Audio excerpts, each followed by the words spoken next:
They called it the Red Hour, though no one who survived it could agree on when exactly it started.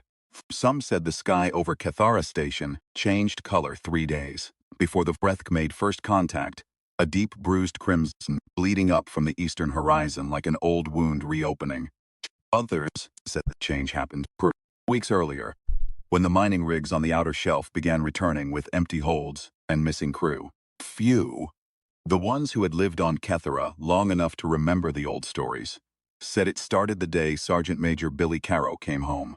She came in on a transit barge from the outer campaign, 58 days out of Varanus Station, with a broken arm in a printed cast and a commendation chit she'd already lost. The barge docked at Bay 19 just past midnight station time, and Billy walked down the ramp into the recycled air of home and stopped at the bottom because she didn't know what to do with her hands. That was the thing about coming back. Combat gave your hands purpose. Cathara just gave you coffee and condolences. The station was a frontier hub, not a beautiful one.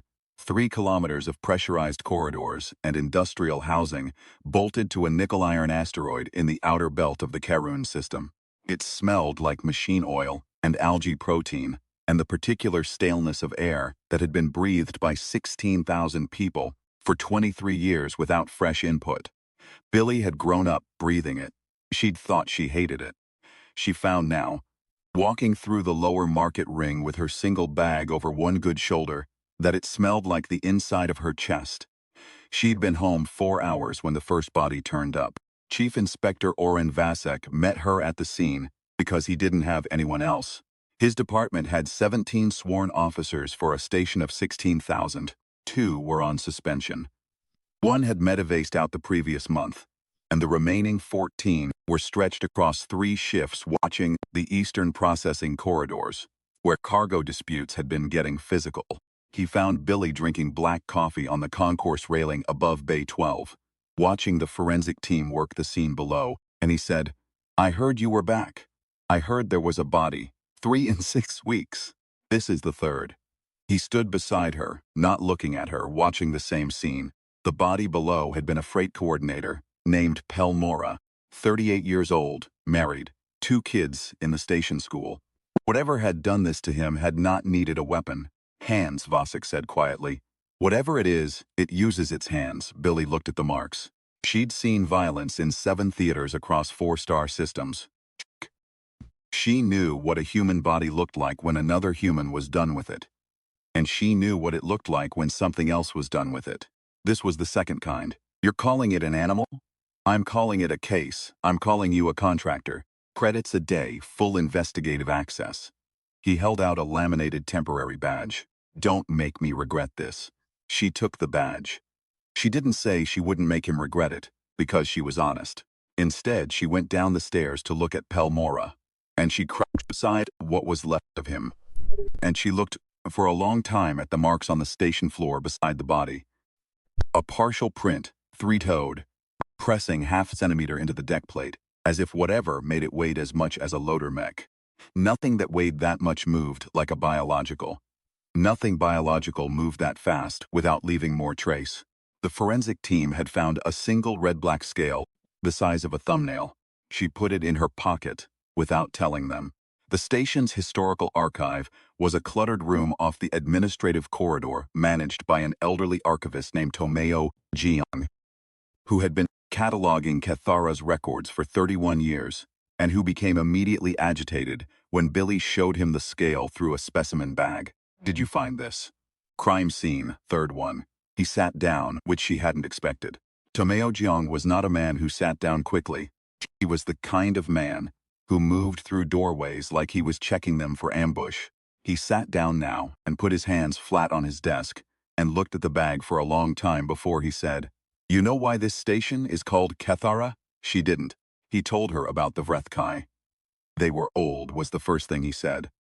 Old in the way that stellar cartographers meant when they said a system was old. Not just years, but the specific weight of time that settled into a thing that had endured long enough to become part of the physics of a place. The Vrethkai had held this asteroid before humanity reached the outer belt. Colonized it, not built on it. Held it the way a tide holds a beach. They were native to the rock itself, to the deep fissure networks that ran through its iron core, and their biology beyond had evolved across millennia to something that walked the line between creature and geological event. 6 meters of scaled biology, triple-limbed, with sensory organs distributed across their entire dorsal surface, and a circulatory system that ran at temperatures a human could not survive standing beside. They left, Tomeo said. Or we thought they left. When the first survey crews arrived, the fissure networks were empty. The old survey reports noted the scale marks on the walls and the heat signatures, and filed it under unknown native fauna, previously exited. The corporate board liked that.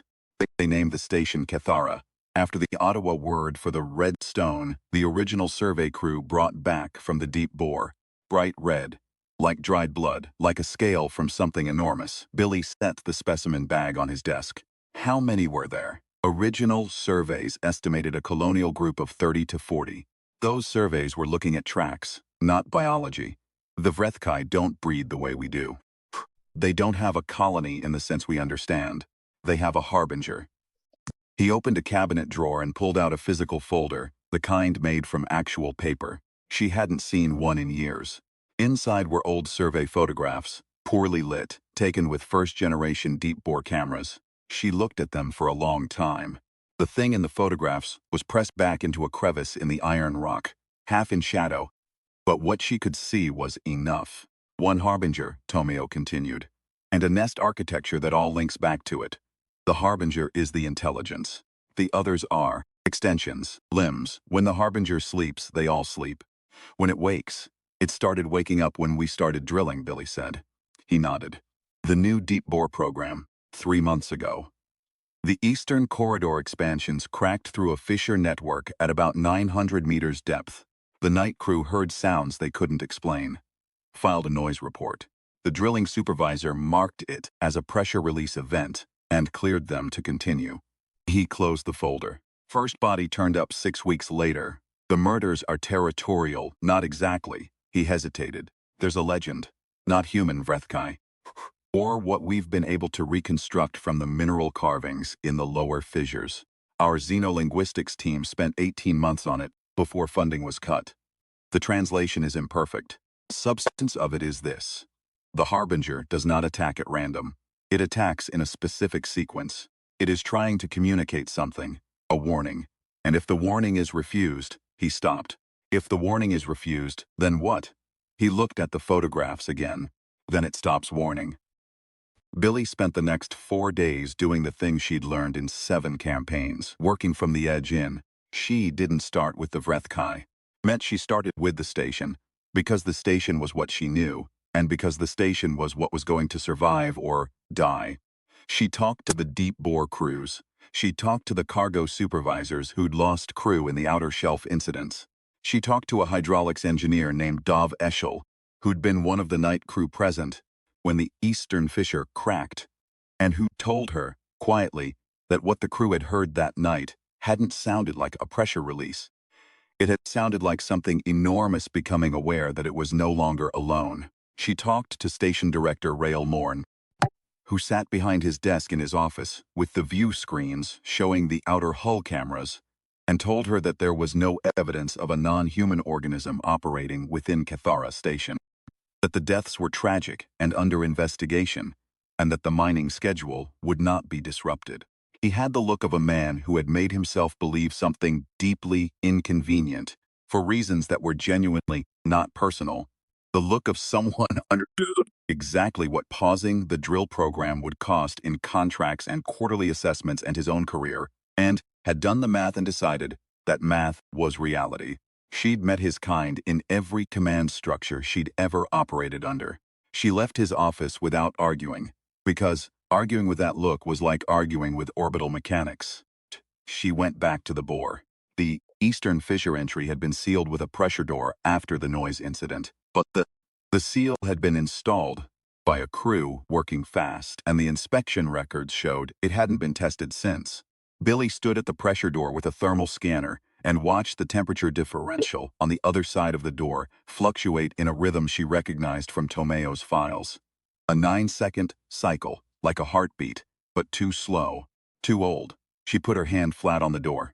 Through the composite material, she felt something that might have been vibration, or might have been her imagination. It had been a long time since she'd had trouble distinguishing between those things. She stood there for a while, her hand on the door, the recycled air moving around her, and she felt the particular exhaustion that came not from sleep deprivation, but from having been right about something terrible before anyone was ready to believe you. Vasek found her there. He came down the corridor without hurrying and stopped beside her and looked at the door and said, Morn called me. I figured. He wants you off the investigation. I know. I told him the investigation doesn't have enough people to lose any. He looked at her hand, still pressed against the door. Is it in there? Something is. Something that killed 3 people. Something that's trying to tell us something. She pulled her hand back. Tomio found more carvings. The xenolinguistics translation is rough, but there's a consistent symbol pattern. It's not just territorial, Orin. It's sequential. Each death corresponds to a carving in the deep fissures that functions like a number. 1, 2, 3. She looked at him. We're on number 3. Vasek was quiet for a moment. What comes after 3? That's what I'm trying to find out before we find out. The archive had temperature records going back to the station's founding. Billy sat in Tomeo's office for 6 hours going through them, while he translated more fissure carvings from photographs taken by a maintenance worker named Sefa Tawa, who had done it on her own time after Billy asked, and who had come back with 211 photographs, and a look on her face that said she had heard things in the deep shafts that she was going to think about for the rest of her life. The temperature records showed 3 previous spikes in the Eastern Corridor heat signatures, 2041, 2063, and 2079. Billy cross-referenced them with the station incident reports. In 2041, 4 unexplained equipment failures and 1 missing crew member, case closed as accident. 2063, 6 missing, 2 recoveries, case closed as structural collapse during the B-ring expansion. In 2079, nothing in the incident reports. In the personnel records from 2079, 11 names simply stopped appearing. No death notices, no transfer records, no medevac documents. 11 people who had been logged as resident on Cathara Station in January of that year, and who simply were not present in any record after April. It's happened before, she said. Tomio nodded. The station history the corporate board provided when they filed the colonial license only goes back to 2038, 3 years after the original survey. There were 2 survey expeditions before that. Both reported anomalous findings. Both were reclassified as inconclusive, and the crew members were rotated to different assignments in separate star systems. He paused. One of the survey crew members from the 2031 expedition filed a formal protest with the Colonial Authority. She claimed the survey results had been suppressed. She described the fissure sounds in detail. She described a scale she'd recovered. Protest was dismissed on procedural grounds. Who was she? He found the name in a physical ledger. Merritt Caro, Survey Technician First Class, Karen Outer Belt Survey, 2031. Billy had been holding a stylus. She set it down. That's my grandmother. The silence that followed had weight. I know, Tomio said. I found that 3 days ago. I wasn't sure when to tell you. You're sure? She was from Cathara originally, before the corporate resettlement. She was born in the provisional housing in what's now the Eastern Processing Corridor. The fissure your grandmother noted in her protest was the same one that cracked open in the bore expansion 3 months ago. He folded his hands. She knew what was down there. She tried to warn them, pressed it and rotated her out, and she never came back. Billy was quiet for a long time. Then she said, "Tell me a story when I was a kid, about a red creature that lived in the walls of the station. I thought she was telling a ghost story, something to keep me out of the maintenance corridors." She looked at the photographs. She was trying to tell me something real. I think she was trying to tell everyone something real. Very long time. The 4th body turned up on day 8 of her investigation. It was Sefatawa, the maintenance worker who had taken the fissure photographs. She was found in the Eastern Processing Corridor, 30 meters from the sealed pressure door, in a posture that the forensic scanner read as mid-stride. as if she had been walking, and something had simply reached her before she could register it as a threat. She had not been harmed in the way the others had been harmed. She was intact, physically. Cause of death, per the medical examiner, was cardiac arrest induced by. And here the ME paused for a long time before reading from his scanner. A sustained subsonic frequency at a range capable of inducing acute physiological distress in unprotected human subjects. Not hands. Sound. The harbinger had changed its method. Billy stood in the corridor with the body covered, and Vasek beside her and 14 of her grandmother's photographs spread on the deck floor, and she looked at the sequential carving that Tomeo's partial translation had managed to decode, and she understood, finally, what the sequence was not. It wasn't a count, it wasn't a tally of kills, it was a clock. The carvings described a process the Vrethkai went through, in the deep fissures, whenever their territory was violated, a graduated response that escalated in specific intervals, across a period corresponding to what the carvings called, in the rough xenolinguistic translation, the Red Season. The deaths were not punishment, they were notification. The Vrethkai Harbinger was following a biological protocol it had followed before any human being had been born. Older than Cathara Station by a geologic epoch, as precise as mathematics. A series of escalating warnings delivered to the occupying entity, giving them the opportunity to respond, to withdraw, to signal understanding, to show that they could hear. And if they couldn't hear, if no response came by the end of the Red Season, the clock ran out. What's at the end? Vasek asked. It's not at the end, Billy said. It's not a bomb. It's not a countdown to an attack. You're still thinking like a cop. She looked at the photographs. It's a diagnosis. The Harbinger runs the cycle tool to determine whether the occupying entity is intelligent enough to communicate with. If they respond. If they demonstrate that they can receive the warning and act on it, the Vrethkai recognize them as a cognitive peer, and negotiation is possible. That's what the carvings describe. That's what the other symbols mean, the ones Tomeo marked as unclear. They're not unclear. They're instructions. They're the Vrethkai equivalent of a radio frequency. She looked up at Vasek. The Harbinger isn't trying to kill us. It's trying to find out if we're worth talking to. The silence was so complete, she could hear the air recyclers 3 corridors away. The drilling has to stop, she said. Immediately. Tonight. Morn. Morn doesn't get to calculate the cost of this one. Cost of this one is 16,000 people. She picked up the photographs from the floor, all 14 of them, one by one. And I need to get into the fissure. She did not go alone, although she tried to. Vasek stopped her at the pressure door, with a hand on her arm, and a look that was not a request. Doveshel, the hydraulics engineer, was beside him with a rig pack and a thermal suit. Behind them, to Billy's genuine surprise, was Tomeo Jiang, with a translation tablet and the physical folder of photographs under his arm, dressed in station-issue coveralls that were too large for him. You're 71 years old, she said to Tomeo.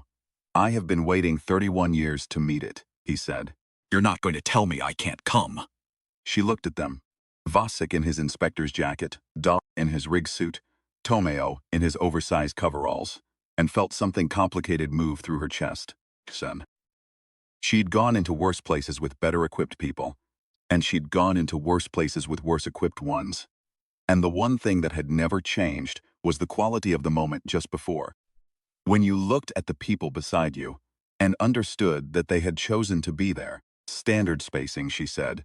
3 meters between each of us. Here's something and I don't acknowledge it. You stop walking. No one follows me if I break contact. You wait. She looked at Dov. The thermal suit is for you. You're the most exposure risk at close range. She looked at Tomeo, translation tablet on silent, no audio output. Show me the screen. She turned to the pressure door and keyed the seal. The air that came out of the open door was not cold. It was warm and dry, and it smelled like hot iron, and something, underneath, that was not quite biological and not quite mineral, but somewhere, between.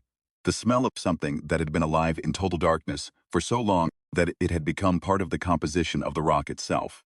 Billy stood in the doorway and breathed it, and then she turned on her helmet lamp and went in. Fsh! The fissure beyond the pressure door widened within 20 meters into a passage that had not been created by drilling. The walls were smooth, in a way that rock doesn't smooth without intention, curved and tapered and etched with the spiral carvings that Sefatawa had photographed from the upper reaches. Down here the carvings were larger, older, the spirals more complex, interlocking in patterns that Billy's unschooled eye could tell were neither random nor decorative. The floor was warm underfoot through her boots. The air moved in that slow 9-second cycle she'd felt through the pressure door. And now she understood. It wasn't a pressure cycle. It was respiration. The Harbinger was, at its most fundamental biological level, part of this rock. Fisher was not its home. It was its body. She walked for 40 minutes into the dark. Vasek, Dov, and Tomeo followed at 3-meter spacing behind her, their lamp beams catching the walls. No one spoke. The carvings grew denser as they descended, and Tomeo's translation tablet cast a pale glow as he worked, silent and steady, reading the walls. She stopped when the passage opened into a chamber.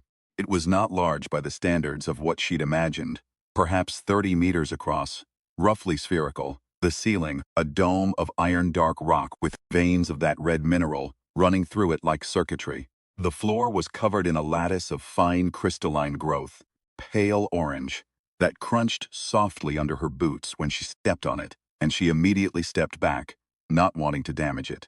The Vrethkai Harbinger was in the center of the chamber. She had seen the photographs. She was not prepared. The photographs had shown scale and approximate anatomy. They had not shown the quality of its stillness, which was the stillness of something that had been utterly motionless for so long that it had begun to resemble the geological feature it rested against. A coiling of great limbs against the chamber floor that looked, from the doorway, like a natural formation, until the light caught the scales. And they moved with the slow rhythm of breathing. They were not red, as the legend of the Nain Rouge had described the creature her grandmother spoke of. They were dark, a deep, absorptive crimson that looked black in most light and revealed its color only when illuminated directly. The sensory organs distributed across its dorsal surface were closed, 6 meters of it visible, and more perhaps in the shadows behind. Billy stood at the mouth of the chamber for a long time. Then she took off her helmet. Filtered air, unfiltered heat, the risk of the subsonic frequencies, unmediated by composite material. Vasek made a sound behind her. She held up one hand to stop him. She crouched down to the edge of the crystalline growth at the chamber entrance, and she knocked on the stone floor. Times. Slow. Measured. The way you knocked on a door when you were not sure you were welcome. A long time. Nothing happened. Then one of the sensory organs on the Harbinger's dorsal surface opened. It was not an eye in the way she understood eyes. It was a circular aperture, deep red at the edges and lightless at its center, and it oriented toward her with the precision of a targeting system finding a mark. Then a second opened, then a third. The subsonic sensation began before she registered it as sound. It was in her sternum first, a pressure, a vibration at the edge of frequency, and she felt her heart flutter and the hairs on her arms rise. This was what had killed Sefatawa. This was what the Harbinger had used after being ignored long enough to escalate. Billy did not retreat. She knocked again, 3 times, the same rhythm. The subsonic vibration held for 4 seconds, she counted, and then it stopped. Behind her, Tomeo Young said, very quietly, "Billy." She glanced back. He was holding up the translation tablet. On the screen was a single line that had resolved from the carved spiral pattern. He'd been crossed 40 minutes. The most complex and repeated symbol in the Fisher architecture, the one he had marked as unclear. It translated, in the rough and partial xenolinguistic framework they had, as, "the one who speaks when others have refused." She looked at the screen for a long time. Then she looked at the Harbinger. "My name is Billy Caro," she said, to a 6-meter alien entity in a chamber 30 meters underground, her voice steady, her hands at her sides, her cast arm feeling suddenly very small. "My grandmother found your warning 40 years ago." She tried to tell people. They didn't listen to her either. She paused. "I'm listening now." What followed was not a negotiation in any sense. She could have explained to Director Morn in terms he would have found satisfying. It was not, in fact, a conversation at all, not in any linguistic sense, not for a long time. What it was the beginning of one. The Harbinger communicated in frequencies, in temperature differentials, in the patterns of the crystalline growth on the chamber floor, which Billy came to understand over the following hours was not growth at all but inscription, a living record in mineral form of every interaction the Vrethkai had attempted with the human population of Ketastation across 23 years. Every temperature spike, every subsonic emission, every sequential death, all of it was there in the crystal lattice, recorded with the same precision as the carvings on the walls, which were not decoration and never had been. Tomio worked through the night with his translation tablet and a growing sense, visible in the set of his shoulders and the quality of his silence, that he was reading something that had been waiting 31 years for someone to read it. Dov fell asleep against the chamber wall, sitting up his thermal suit, making small mechanical sounds as it cycled. Challenge. Vasek sat at the chamber entrance and watched the dark passage behind them with the focused patience of a man who had done long watches before and did not complain. Billy sat cross-legged on the stone, 3 meters from the edge of the crystal lattice, and watched the Harbinger's sensory organs open and orient and close in slow patterns, and she thought about her grandmother, about a woman who had come back from this rock with a red stone and a story no one wanted to hear, who had told her granddaughter ghost stories that were not ghost stories, who had spent her whole life trying to translate something everyone else had decided was not worth translating. At approximately the 4th hour, the Harbinger did something it had not done before. It moved, not its whole body.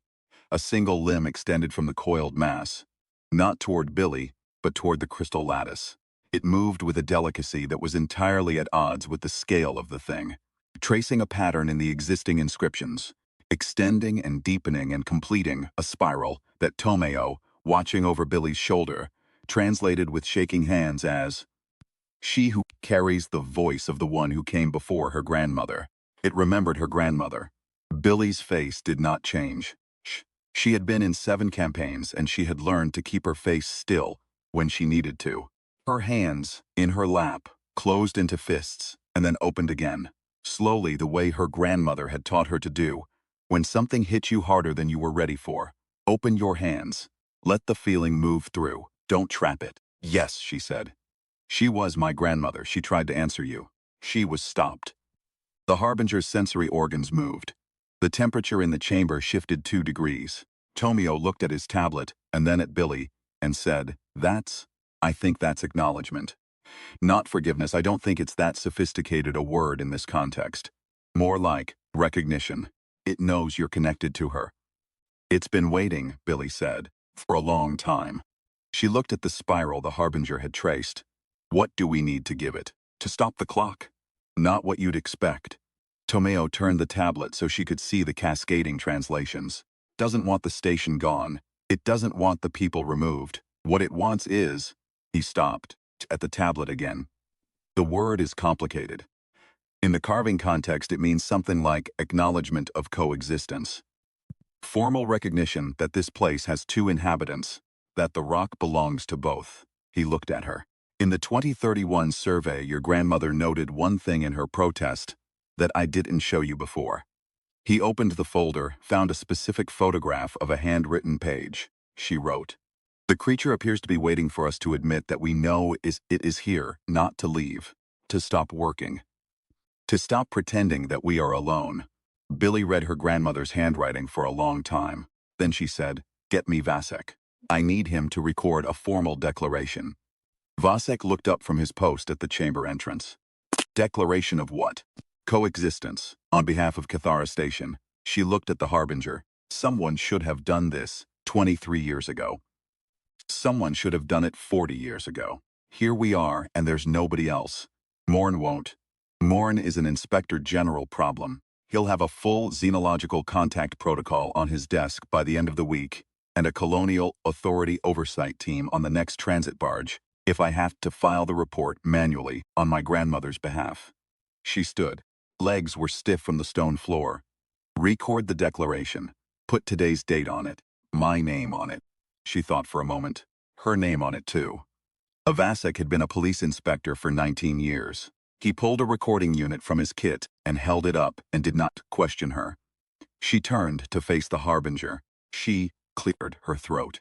My name is Billie Jean Caro, Sergeant Major, Frontier Defense Corps, retired Kethara Station designated representative of the human residents of this station in this matter by circumstance and necessity. I am making a formal declaration on behalf of the 16,000 human beings who live in Kethara Station, which stands on a body of rock in the Karun system that is and has always been the territory of the Vrethkai people. She paused, let herself breathe. We know you are here. We acknowledge that this is your home as well as ours. We acknowledge that you have attempted to communicate this to us for many years, and that we failed to listen, and that the failure was ours. We are listening now. She paused again. This part was not formal. She said it anyway. My grandmother tried to say this 40 years ago. She couldn't make anyone hear it. I'm saying it for her too. The chamber was very quiet. Then, the Harbinger did something that Tomeo had not seen in any of the carvings, that was not in any of the translation frameworks, that fell outside every precedent in the xenolinguistic record. It lowered its head, not in the way of submission, not in the way of threat, but in the specific and unmistakable way of acknowledgement. The sensory organs closed, all of them, and the chamber temperature stabilized to something neutral and consistent, and the crystalline growth on the floor began to fluoresce. Brightly, just enough. A soft, deep red, the color of the mineral in the walls, the color of the stone her grandmother had brought home. Tomeo was crying silently, looking at his tablet. She didn't mention it. Dove, asleep against the wall, did not wake.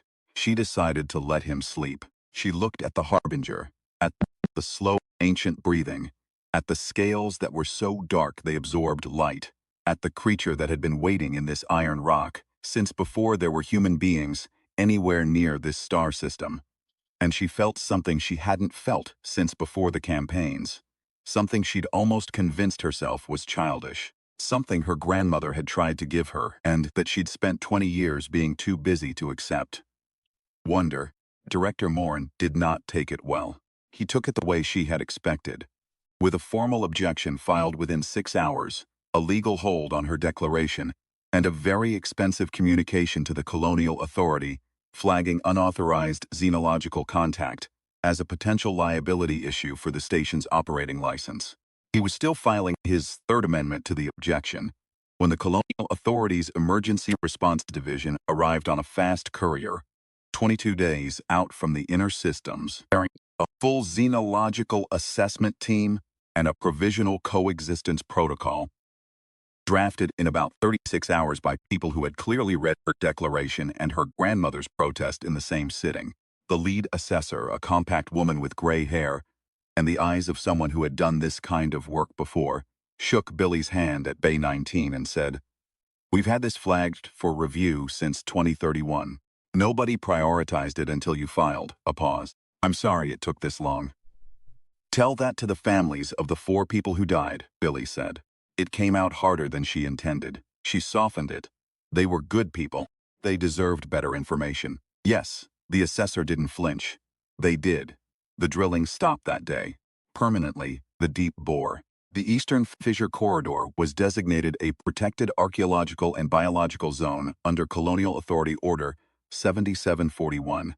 The mining program was restructured to avoid the fissure network entirely, which cost the station 12% of its quarterly production, and led to Morn's eventual reassignment, which Billy felt no particular satisfaction about. Satisfaction was not the right word for any of it. 3 weeks after the declaration, she went back to the chamber. She went alone this time, told Vasek and Tomeo where she was going and went, keyed the pressure door, and walked the passage in the dark, her lamp off, navigating by the warmth underfoot and the faint red glow that had begun to emanate from the crystal lattice at regular intervals since the night of the declaration. The Harbinger's clock winding down. She sat in the chamber entrance for a while, as she had that first night, cross-legged at the edge of the crystal growth. The Harbinger's sensory organs opened. Not all of them. 3, oriented toward her, the deep red apertures settling into a stillness that she had come to understand as the Vrethai equivalent of patience. The temperature in the chamber was neutral. The crystal lattice pulsed its slow red light. She had brought one thing with her, a physical photograph printed on actual paper, the kind that lasted of her grandmother in 2031, standing beside the Karun Alter Bell survey shuttle with a redstone in her hand, squinting into a sun that was barely warm enough to see by. A young woman with a story no one wanted to hear. Billy set the photograph on the stone floor at the edge of the crystal lattice. She didn't know if the Harbinger understood photographs. She didn't know if it understood the gesture at all, in any framework that matched her intent. What she knew was that you did not get to choose the language of apology. You just had to make it as clearly as you could, and let the other party decide what to do with it. She sat in the chamber for an hour. The light from the crystal lattice was steady and warm. When she left the photograph. Cathara Station was not fixed. That would be the wrong word. People still breathed cycled air and ate algae protein and disputed cargo fees and had complicated feelings about the quarterly production cuts. 4 families of the dead still had 4 empty seats at their tables. Brett Caro's formal record was amended by the colonial authority 42 years after the fact to note her findings as accurate and her protest as valid, which meant nothing to anyone who had known her and something abstract and incomplete to everyone who hadn't. The eastern corridor was quiet now. The temperature held steady. The forensic team closed their case, and sometimes, in the maintenance sections near the deep fissure, the workers reported that the walls had a faint, warm glow, not alarming, not threatening, just present. A reminder that the rock had 2 residents, and both of them, in their own way, were home. Billy's printed cast came off on day 31. She went to Vasic's office and sat across from him with coffee and asked if the contractor arrangement was still in effect. Technically, he said, "You've been on staff since day 14. I backdated it. You can't do that. It turns out you can when someone saves 16,000 people. There's a budget line." He handed her a proper badge, not laminated, permanent. 40 credits a day is going to go up, he added. The Colonial Authority assessor put in a commendation. "I don't need a commendation. It wasn't for you. It was for your grandmother." He held her gaze. She put in the commendation for Merritt Caro. The original work. Billy held the badge. Outside Vasic's office window, the station corridors were doing what they always did. Full of people moving between their lives, carrying their troubles and their groceries and their half-finished arguments, breathing the same recycled air, and occupying the same pressurized corridor, and not thinking, for the most part, about what lived in the rock beneath their feet. That was probably fine. They didn't need to think about it. That was in part what she was here for. She looked at the badge. 42 years late, she said. Yes, Vasek said. We got there. She put the badge in her pocket and drank her coffee, and outside the window the station went on, as stations do. Imperfect, exhausted, surviving, and somewhere below the eastern corridor, in the warm dark of the iron rock, the Harbinger breathed its slow 9-second cycle, and the crystal lattice glowed, and the red season ended. Not with violence, not with fire, with someone finally at last paying attention.